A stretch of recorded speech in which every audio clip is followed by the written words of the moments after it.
bonjour, bon week-end pour ce dimanche ici. On va parler des situations qui nous occupent la République démocratique du Congo. On va essayer un peu de décortiquer beaucoup des informations qui tombent sur les problèmes de la République démocratique du Congo. Je vais vous dire encore tout ce qui se passe avec la conclusion de beaucoup de gens, avec la participation de M. Albert qui va nous assister dans notre débat avec les analyses qu'il fera là-dessus. Je vous dis encore bon week-end.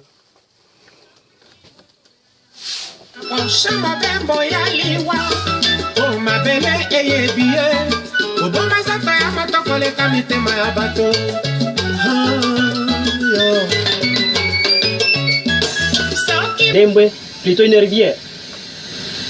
Notons que les émigrés rwandais s'étaient accaparés de la multitude des vaches du fermier Reagan, alors abandonné dans cette partie par le fait de guerre. 2. De l'érection illégale de la fameuse soi-disant commune de Minembwe. Des faits comme de droit, l'érection de Minembwe en commune énerve parfaitement et de façon flagrante les lois de la République démocratique du Congo. A. De l'inexistence légale du village de Minembwe. En effet, comme dit déjà Supra, un groupement de Basimounia-Kassi, secteur de Lulenge, sauf témoignage du diable, il n'existe pas un village dénommé Minembwe. Et donc, Minembwe n'étant pas une entité territoriale administrative, en l'occurrence un village, un chef-lieu du territoire et Kaitera, ne peut être institué en commune. Pour y parvenir, il fallait commencer par là. C'est ce qui requiert certainement la consultation préalable par référendum des populations de l'entité concernée, confère Mutatis Mutandi, l'article 5 de la loi numéro 10/011 du 18 mai 2010 portant fixation des subdivisions territoriales à l'intérieur de la province. B. De la création frauduleuse et méfiante de la soi-disant commune de Minembwe. D'aucuns nous contrediraient que les conditions pour la création en République démocratique du Congo d'une commune n'ont pas été respectées. Il ressort des dispositions de l'article 46 de la loi organique numéro 08/016 17 octobre 2008 portant composition, organisation et fonctionnement des entités territoriales décentralisées en rapport avec l'État et la province que une commune est 1. Tout chef-lieu de territoire. Minembwe n'est pas le chef-lieu du territoire, ni de Fizi, ni d'un quelconque contrée en RDC. 2. Toute subdivision de la ville. Minembwe n'est pas une subdivision de la ville. 3. Toute agglomération d'au moins 20 000 habitants à laquelle le décret du Premier ministre aura conféré le statut de commune. Minembwe n'a même pas 10 000 habitants. En effet, les statistiques de l'aire de santé de Minembwe, couvrant largement une superficie supérieure à celle octroyée injustement et de manière arbitraire à la soi-disant commune de Minembwe, font état d'une population de 11 925 habitants, confère le rapport de 2020 de la zone de santé de Minembwe. 4. Ce décret est pris sur proposition du ministre ayant les affaires intérieures dans ses attributions, après avis conforme de l'Assemblée provinciale. En effet, par sa...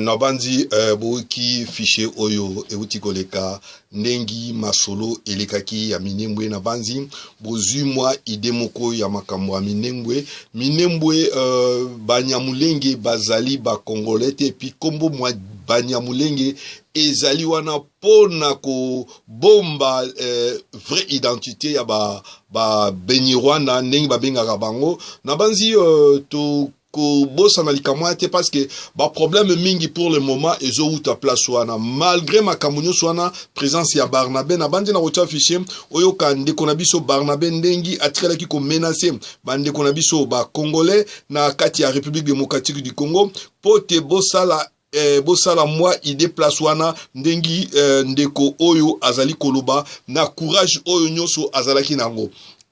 yango nazo yebisa bandeko bazali kolanda biso donc likambo oyo wana esili nano te na banzi ezali source ya makambo ebele oyo ezali koleka sikoyo.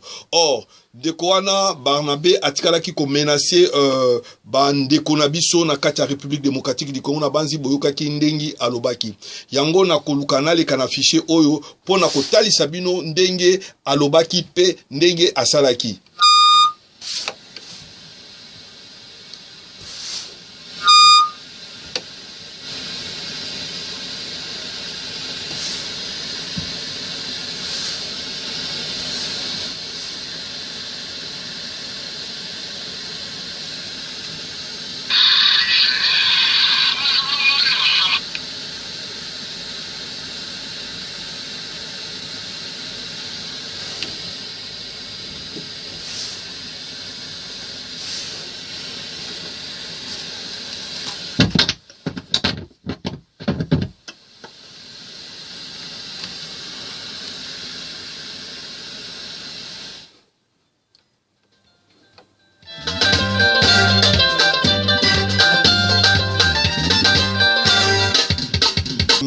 Yaba Congolais nyoso pote ba récupérer République démocratique du Congo en quelque sorte parti wana ezalaki déjà ekendeki soki lelo batu bazali ko bundela yango bazali ko lukabadini ezali pona ko récupérer parti ya République démocratique du Congo avec tous ces cabales ya ba ndeko na biso oyo musu bazali na politique oyo batikali ko sala pote problème ya Minembwe ekoma un peu grave. Yango bandeko oyo tozali kolobake bazali ko accuser président oyo asika motu a teki Minembwe. Or problème wana ebanda lelo te ebandaki mwa kala mingi yango bandeko oyo bazali na kati ya gouvernement ya République démocratique na bango na biso na ba homme politique mingi bazali wana bango nde bazaba responsable ya ba trouble oyo leka na kati ya République démocratique du Congo.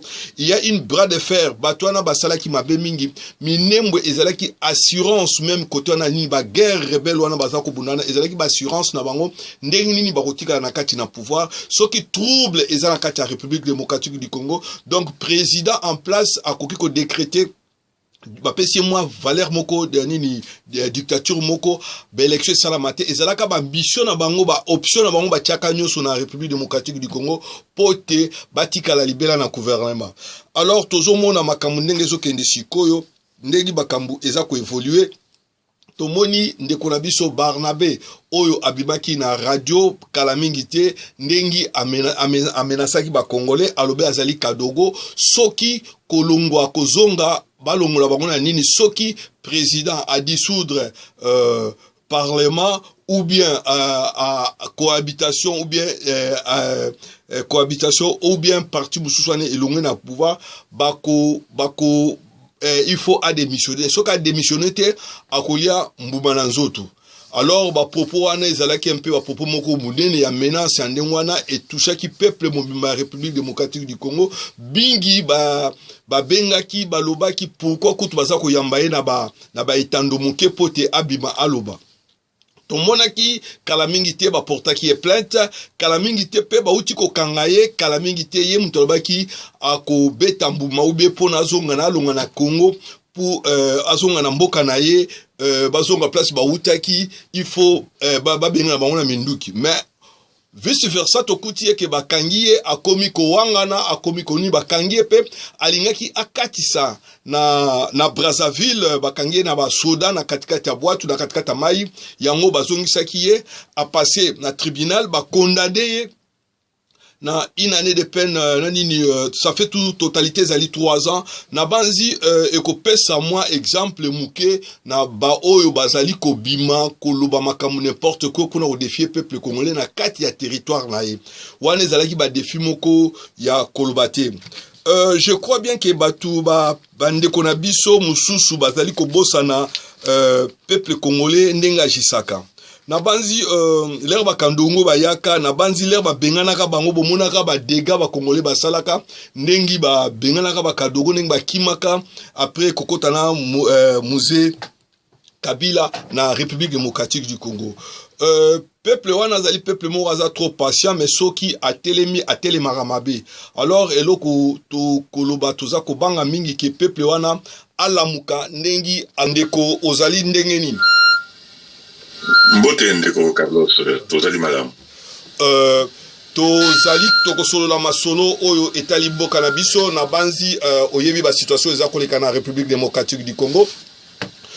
Tokoloba nanu mwa muke pona likambo oyo tobengi likambo ya ndeko na biso Barnabé oyo bakangi oyo azalaki kufinga président de la République oyo abaki kotwa muma na nzoto na banzi bakondanaki ye na 3 ans yo okoloba ba propos wana ya menace wana ezali na angle nini ou bien ezali na angle ya ko intimider ba peuple congolais ou FC7 ka na pouvoir na pesi yo parole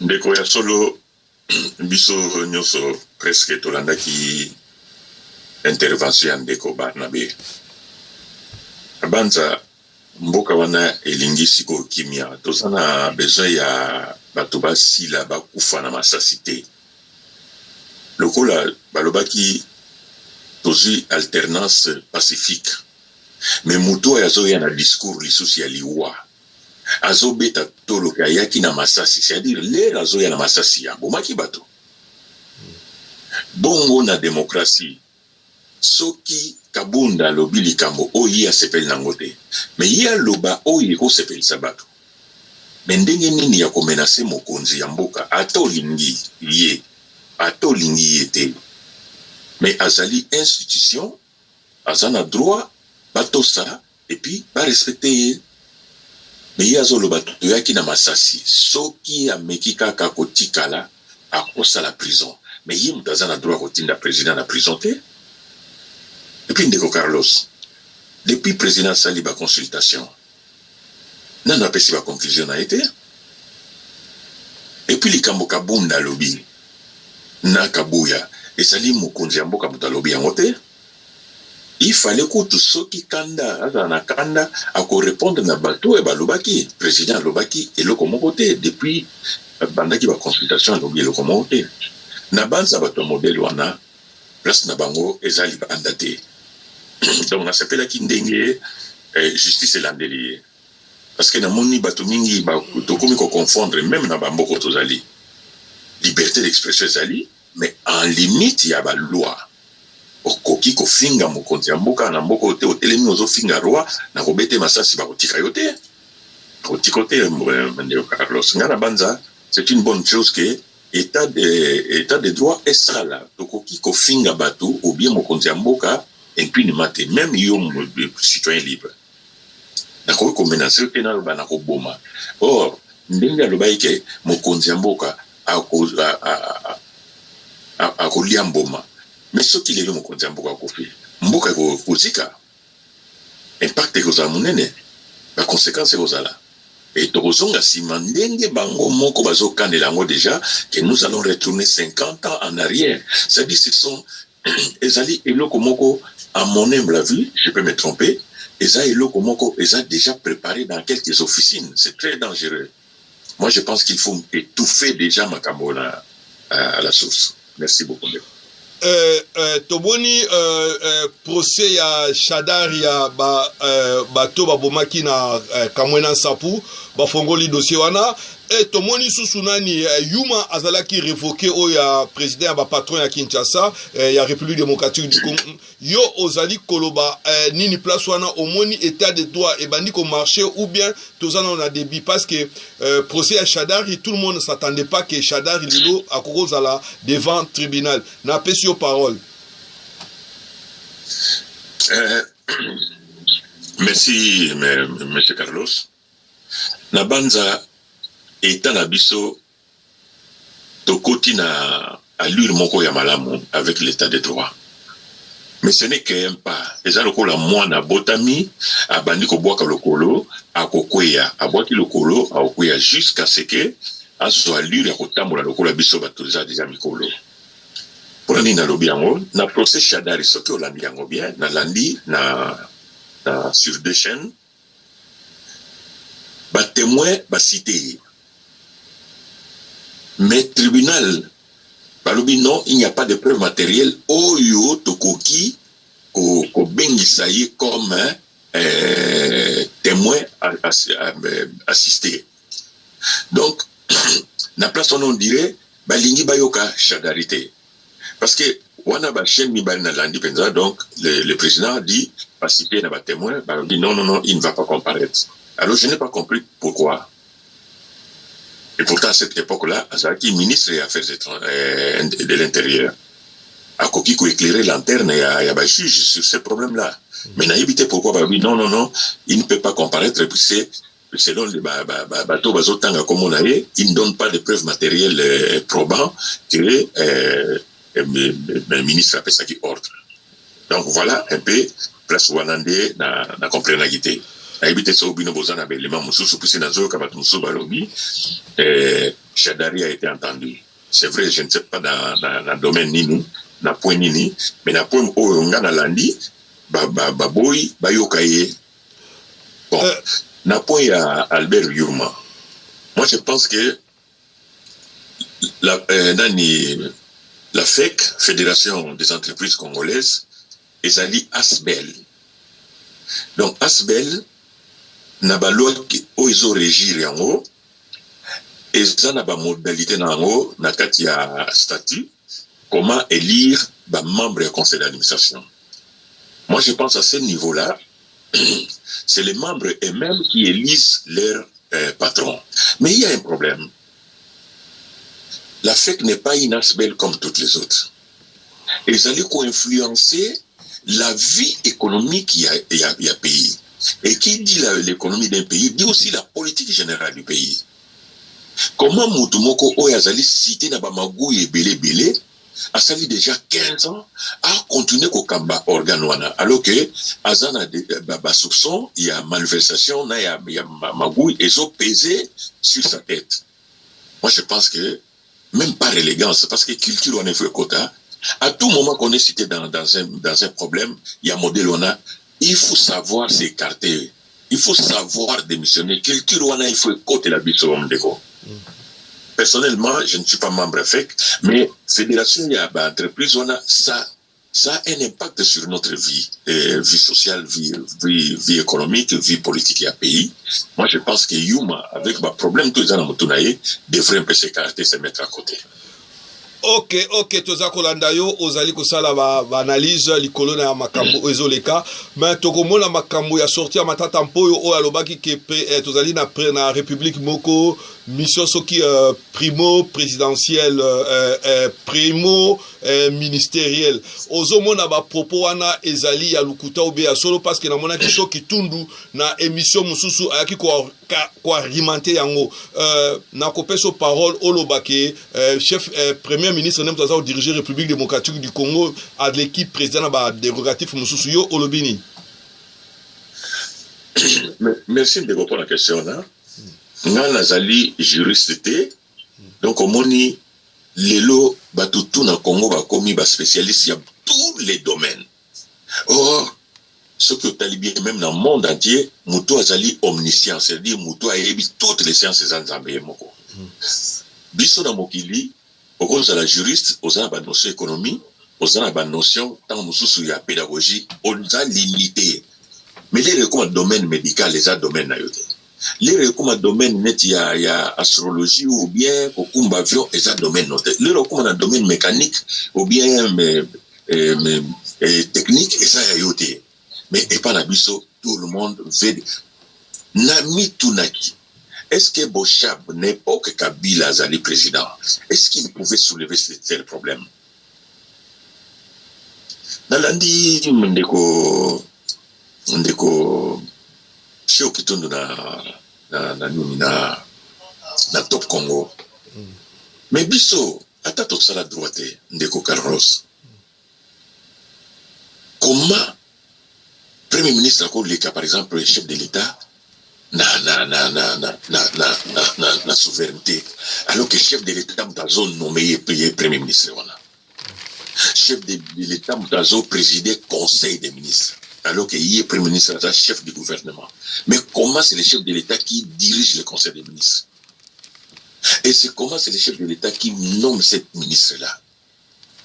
Et comment c'est le chef de l'État qui est le commandant suprême des forces armées? Et comment le Premier ministre Azana n'a élu comment on le battre sur les forces armées?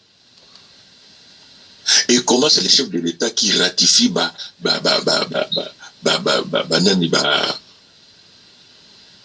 accord Nyoso à travers le monde? Mais c'est le Premier ministre. Et comment c'est le Premier ministre qui nomme les ambassadeurs, les représentants à travers le monde? Et c'est le Premier ministre.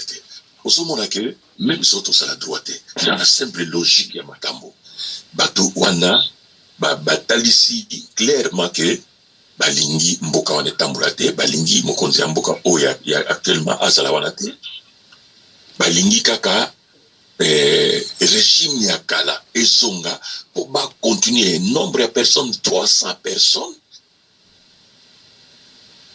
passe en otage 80 millions d'habitants. Ndeko Carlos, 18 ans, ton dimanche qui a même na banza, c'est assez. Na ligne nasil sawala, c'est assez. Donc, biloko na lobby, et ça li correcté. Atato sala droite, mutumoka kon dimali sou biloko na zalité. Tokopeso parole à Souka Pote to libéré yo nazo tuna sikoyo makambo ya consultation yo oza na lecture yo na likolo parce que na yamaki batu mingi bae awa nazo to appel mingi décision mambo jali ba dissoudre parlement wana yo sikoyo zolo banini tozo mona on dirait de l'autre côté batu bazali ko banga parce que grand criminel mingi oyo détournaki mbongo ebele crime économique bomba na kati ya basena wana banini yo osala un peu symbiose à place wana osala lecture ni likolo wana. Merci Ndeko Carlos. Consultation eza eloko mabete. Le chef de l'État, à un moment, ce qui a bloqué, a koki koyo kabatu, a talisi bango kengana komiawa, na suki pise, kokoso ezali, ezo te pabo, ezo te pabo.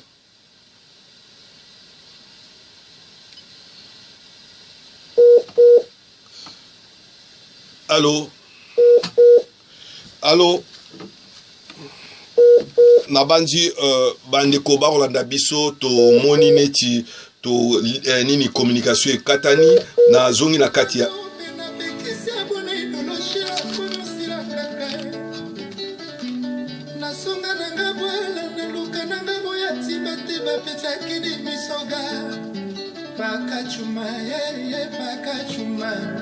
Pakachuma dodo wechi pakachuma nani yangu posele na maya pakachuma. Ouais, ça va na zongi si o katana pakachuma. Okay. Na lobby consultation eza eloko mabete yango na mokonzi mboka atalaki ke atamboli na bandeko mususu asuki makambo ezotambola ndenge elongo bandite abi totelema nano totala qu'est-ce qui ne va pas. Là, c'est la consultation. A consulter presque toutes les couches sociales. Ngana yoki bat mususu, j'ouvre une parenthèse, ba telemeli, au chef de l'État, ayambina ba chege, ayambina ba musicien, ayambina ba maman maraîchère, maître Carlos. Les loza députés, oza sénateurs, banan ba ponaki yo. Bato zo fingat. Donc, ndenge ba ponaki yo, bazaki mayelete. Donc, so baza mayelete, yo motope ba ponaki batindi ba maraîcher, ba chege wana batu pamba ozomona. Ba wewa, ba koluna. Mais il faut les respecter. Le chef de l'État ne dirige pas seulement les gens en cravate. Le chef de l'État, il est garant de la nation. La nation comprend même ba wewa, même ba toya ba koluna na ba chege, baza bana obisoto boti. C'est la société qui a fait que ba comme à niveau là. Alors, ma consultation, le chef de l'État a écouté. Personnellement, Ngana Kuluka, Asunga Simate, il doit prendre des décisions courageuses où ils ont contribué à Mboka et soit démarrage à Sika. C'est-à-dire, à un moment, il faut se faire violence, prendre des mesures impopulaires, mais salutaire pour la nation, c'est-à-dire se débarrasser. Au moni régime Kabila doit disparaître par tous les moyens. Alors, bah, moyens anini, entre autres consultations, entre autres dissolutions au Parlement, et là, comme on y a exacté, les lois, 1000 personnes, 2000 personnes, et c'est bateau, on a courage à roboma chaque jour, bazoboma, pour bâtir Kalawana, et puis barotika bango. Carlos, il faut à un moment s'élever et se sacrifier pour le pays. Donc, coalition des anatinate. Au moment où il y a le président Abimi, c'est vrai, mais il va passer majorité pour continuer à diriger le pays, parce qu'il sera seul, mais toutes les institutions, nous allons les contrôler. Donc, cette histoire doit cesser. Donc, le chef de l'État peut prendre des mesures à penser le Kwana, et il repart sur de nouvelles bases, mais il faut étudier très bien s'il doit dissoudre, quelle est la solution de l'échange. À ça, dans la précipitation. Même discours, même ma conclusion, il peut prendre tout son temps. Il a tout le temps. À ça, garant, mais il faut appeler ça vraiment par mesure réfléchie, et il doit avoir des garde-fous que Batouana va y torpiller sous la mesure. Voilà. Merci mingi ndeko Albert to komito lito libéré yo mona yo yasuka olobini lipote totika yo mona nga yasuka tozana problème mususu ndeko oyo ezotungisa tous les Congolais eza problème ndeko Kamere aza mwana mboka asali pe ya mingi pona mboka tomona kaka kote mabete oyo ya makambo ya 100 jours au mingi pe basala mabe bazali kaka o bazo condamné. Mais il est arrivé que bakangi, c'est vrai, il doit purger sa peine. Mais Azobela, par pure humanité, ceux qui se prouvaient qu'il est réellement malade, bakoki ko évacuer mais na mbongo na ye moko tout en prenant soin que na mboka wana zokende, les États peuvent s'entendre, tout ça na ambassade un peu partout. L'air basses aussi là azongi. Na mboka pour la copie chez Penaï. Et ça réellement se prouvé dans la maladie, bakoki ko évacuer na mbongo naï. Deuxième réflexion, Neko, c'est là, les autres sont maillés que l'État ne peut plus agir dans 2 poids 2 mesures, puisque lobby j'ai koko azaki na hôpital. Lobby kuna muyambo zalaki, lobby kuna jeune dongala zaki kuna. Muyambo asengaki abima baboyaki ndeko shikoko asengaki mami et jeune dongala asengaki babima baboyaki. Donc l'État ne peut pas fonctionner à 2 vitesses. Il faut État ezala équitable. Donc il y a l'humanité qui fait que bakoki kwede ndeko liwa ya mutu ezali souhaitable État puis c'est ça kofi avantage nini azana bana azana mwasi tout ça. Troisième point, cela nous donne maintenant la leçon que continue biso monaka bongo parce que batikali kotonga tabo pito mokote ba opito esati oyo ba Belge batika parce doit batikala biso nini clinique quinoise ba nani ba Belge batikala biso clinique ngaliema. L'État tiki hôpital général à Mamayem, na ba sanatorium. Mais depuis ba régime mususu ba tongi hôpital nini.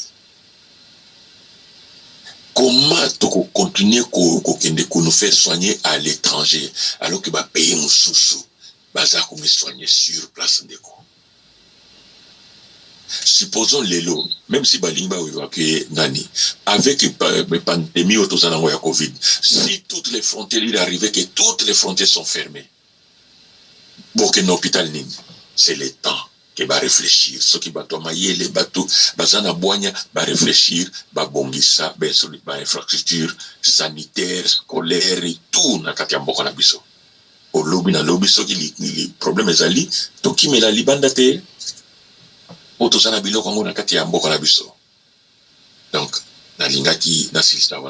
merci beaucoup pour la confiance que tu m'accordes. Ok, monsieur Ndeko, to tiki yo, to zogi la katati la miso, na bandi balandi yo, opesi ba prestation na yo, to kokuta na mbala suka, mbote mingi e nga elamu. Merci mon frère, merci. Igor Pianae. Particulièrement M. Pitela.